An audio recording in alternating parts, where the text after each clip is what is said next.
Umar Sayfiddin. Qashlagich. Turkchadan Lola Aminova tarjimasi. Audio kitob javoni. Birinchilardan bo'lib tinglash imkoni. Og'il yonida o'ynaganimizda pastda kumush rang tolning tagida ko'rinmay oqayotgan soyning mag'zun shildirashini eshitib turardik.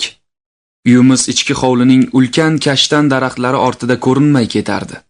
Onam Istanbulga ketganlari uchun mendan 1 yosh kichik ukam Hasan bilan ikkimiz Dadaruxning yonidan ketmas edik.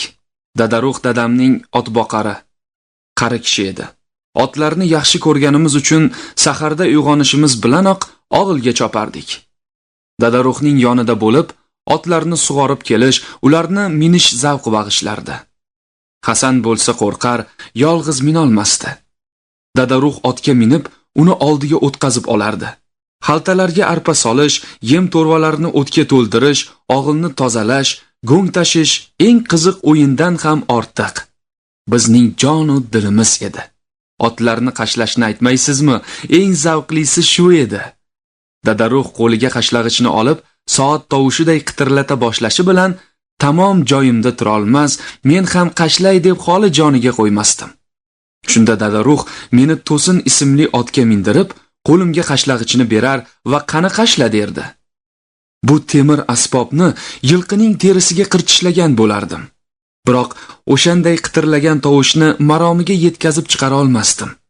Quyrug'ini likillatyaptimi? Ha, likillatyapti. Qani bir ko'ray, bo'y cho'zib qarasam ham otning sag'risidan dumi ko'rinmasdi. Har kuni ertalab og'ilga kelishim bilan Dadaruh men qashlay deb yalinardim. Yo'q, uddalay olmaysan. Nima uchun? Hali yoshsan, shuning uchun. Eplay olaman. Katta bo'lgin keyin. Qachon? Bo'ying otga yetganida. Og'il yumushlaridan faqat otni qashlashni epla olmasdim. Bo'yim otning qorniga ham yetmasdi-da. Holbuki eng zavqli, eng zo'r narsa shu edi. Qashlag'ichdan chiqayotgan qitirlagan tovush To'singa yoqayotganday quloqlarini qimirlatar, dumini shokiladay likillatardi. Qashlashni tugatay deb qolganda esa go'yo jahli chiqar, o'shanday paytda Dadaruh "Qo'y" deb sag'risiga yengil tarsaki tushirardi va boshqa otni qashlay boshlardi. Bir kuni uyda yolg'iz qoldim. Hasan bilan Dadaruh soy yoqasiga tushib ketishgan, otni qashlash istagi hech tinchlik bermasdi menga. Qashlag'ichni qidirib topa olmadim. Og'il burchagida Dadaruhning darchasiz kulbasi bo'lardi. Kulbaga kirib tokchani titkilay boshladim. Egarlarning orasini ham qaradim, yo'q. Hech qayerda yo'q. Yotog'ining tagida yashil taxtali sandiq turgan ekan. Uni ham ochdim. Nihoyat sevinchdan hayqira yozdim. Onamning 1 hafta burun Istanbuldan yuborgan sovg'alari orasida fakfon qashlag'ichi yal-yal yonib turardi. Qashlag'ichni oldim-u, To'sinning yoniga yugurdim va qorniga ishqay boshladim. To'sin negadir toqatsizlana boshladi. Og'riyapti chog'i deb o'yladim. Kumushday tovlanayotgan bu chiroyli qashlag'ichning tishlariga uzoq tikildim. Ko'rinishdan juda o'tkir. Tishlarini biroz o'tmas qilish maqsadida devor toshiga ishqalay boshladim. Tishlari o'tmas bo'lib qolganidan so'ng qashlag'ichni yana sinab ko'rmoqchi bo'ldim. Baribir otlar tinch tura olmay bezovta bo'lardi. Tutoqib ketdim. Alamimni qashlag'ichdan olmoqchi bo'lib, nariroqdagi buloq og'ziga yugurdim. Qashlag'ichni yaloq toshga qo'ydim-u, yerdan tosh olib ura boshladim. Istanbuldan yuborilgan, aftidan Dadaruh ishlatishga ko'zi qiymay asrab yurgan bu chiroyli qashlag'ichni ezib, yaloqning ichiga tashlab yubordim. Ertalablari otam tashqariga chiqqanida og'ilga kirib, u yer bu yerni ko'zdan kechirardi. Men og'ilda yolg'iz edim. Hasan esa uyda, xizmatchimizning yonida edi. Otam buloqni tomosha qilayotib, yaloq ichidagi singan qashlag'ichni ko'rib qoldi va Dadaruhga qarab baqirdi. "Bu yoqqa kel." Nafasim tiqilib, qo'rqib ketdim. Otam singan qashlag'ichni ilkiga tutib, "Buni kim qildi?" deya Dadaruhdan so'radi. Dadaruh taajjublanib, "Bilmadim" deya javob qildi. Otamning ko'zi menga tushishi bilan hali so'rab ulgurmagan ham edi, men "Hasan" dedim. "Hasanmi?" "Ha, kecha Dadaruh uxlayotganda xonasiga kirib, sandig'idan qashlag'ichni oldi-da, yaloqning toshida ezdi. Nega Dadaruhni chaqirmading? Uxlayotgan edi. Qani, Hasanni chaqir. Ichki hovlining eshigidan kirib, ixcham yo'lakdan uy tomon chopdim. Hasanni chaqirdim. Hech gapdan xabari yo'q Hasan orqamdan yugurib keldi. Dadam qattiq qo'l edilar. Jahl bilan qarasalar yuragimiz yorila yozardi. Hasanga qarab, "Yolg'on gapirsang, tayoq yeysan" dedilar. "Yolg'on gapirmayman." "Yaxshi. Qashlag'ichni nega sindirding?" Hasan Dadaruhning qo'lidagi uskunaga hayron bo'lib qaradi. Keyin mallarang sochini o'ynatib, "Men sindirganim yo'q" dedi. "Yolg'on gapirma deyapman." "Yo'q, men sindirmadim." Dadam yana takrorladi. "To'g'risini aytsang, urushmayman. Yolg'on gapirish yomon odat." Hasan o'jarlik qilib, "Yo'q" deb turib oldi. Dadamning g'azabi qaynab, Hasan tomon shaylanib bordi-da, "Uyatsiz, yolg'onchi" deb tarsaki tortib yubordi. "Buni ko'zimdan daf qil, bu yerga yo'lamasin. Faqat Parvin bilan o'tirsin" deya o'shqirdi. Dadaruh yig'layotgan ukamni bag'riga bosib, ichkariga olib ketdi. O'shandan buyon og'ilda yolg'iz o'ynaydigan bo'ldim.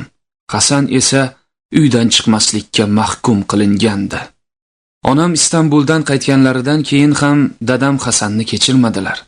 Unga ko'zlari tushsa, "Yolg'onchi" deb qo'yardilar. Hasan yegan tarsakisini eslab, yig'lab yuborar, keyin o'zini zo'rg'a bosib olardi. Bechora onam mening tuhmat qilganimni xayoliga ham keltirmas va "Ahmoq Dadaruh qashlag'ichni otlarning tagida ezdirgan bo'lmasin tag'in" deb qo'yardi. Kelasi yili yozda onam yana Istanbulga ketdilar. Biz yana yolg'iz qoldik. Hasanning og'ilga borishi hanuz man etilgandi. Kechalari yotganimizda otlarning ahvolini, toylarning katta bo'lgan bo'lmaganini mendan so'rab turardi. Bir kuni Hasan dabdurustdan kasal bo'lib qoldi. Doktor olib kelish uchun shaharchaga odam jo'natildi. Doktor ukamni tekshirib, yuqumli kasalga chalinganini aytdi. Buni eshitgan fermadagi xotinlar uyimizga kelib, bir nechta parrandaning boshini olib, ukamning bo'yniga bog'lab qo'yishdi. Aytishlaricha, bunday eskicha irimni qilsa tuzalib ketarmish. Dadam ukamning yonidan sira keta olmadilar. Dadaruh ham g'amgin bo'lib qoldi. Parvin esa xo'ng-xo'ng yig'lagan. "Nega yig'layapsiz?" deb so'radim. "Ukang kasal-ku. Tuzalib ketadi." "Tuzalmaydi." "Tuzalmasa nima bo'ladi?" "Ukang o'ladi." "O'ladimi?" Men ham yig'lay boshladim. Ukam kasal bo'lganidan beri meni Parvinning xonasiga ko'chirishdi. O'sha kecha hech uxlolmay chiqdim. Xayolga cho'mishim bilan Hasan ko'z o'ngimda "Tuhmatchi" deya yig'layotganday bo'laverardi. Parvinni uyg'otdim. Hasanning yoniga boraman dedim. "Nega?" "Dadamga aytadigan gapim bor." "Nima gaping bor?" "Qashlag'ichni men sindirgan edim, shuni aytmoqchiman." "Qaysi qashlag'ichni?" So'zimni tugata olmadim. "O'tgan yilgi Hasanga to'nkagan edim." So'zimni tugata olmadim. Ichimdan kelayotgan tug'yonlar nafasimni bo'g'ib qo'ydi. Yig'lay bo'lgan voqeani Parvinga gapirib berdim. Hozir buni dadamga aytsam, Hasan ham eshitib balki meni kechirar.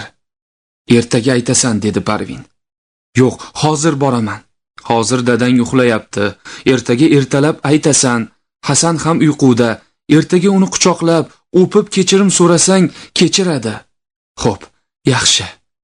Qani endi uxla." Tonggacha ko'zimga uyqu kelmadi. Tong oqara boshlaganida Parvinni uyg'otdim. O'rnimizdan turdik.